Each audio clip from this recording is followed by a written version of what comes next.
மதுரை சாலை விபத்தில் உயிரிழந்த மற்றும் காயமடைந்தவர்களுக்கு தமிழக அரசு கூடுதல் நிவாரணத் தொகை வழங்க வேண்டும் என்று சு. வெங்கடேசன் எம்பி வலியுறுத்தியுள்ளார்.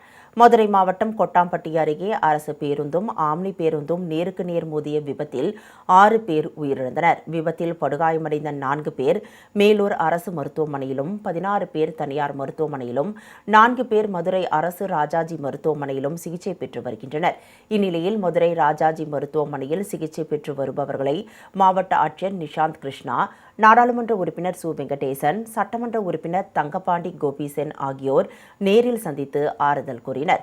பின்னர் செய்தியாளர்களிடம் பேசிய சு. வெங்கடேசன், சாலை விபத்தில் உயிரிழந்தவர்களுக்கும் சிகிச்சை பெற்று வருபவர்களுக்கும் கூடுதல் நிவாரணத் தொகை வழங்க வேண்டும் என்று வலியுறுத்தினார். பாதிக்கப்பட்டவர்களுக்கான முழுமையான சிகிச்சையை உறுதிப்படுத்த மருத்துவர்கள், மாவட்ட நிர்வாகம் முழுமையாக தன்னை ஈடுபடுத்திக் கொண்டிருக்கிறது. முழு சிகிச்சையும், தேவையான அனைத்து சிகிச்சையும் அவர்களுக்கு செய்வதை உறுதிப்படுத்த வேண்டும் என்று கேட்டுக்கொள்கிறேன்.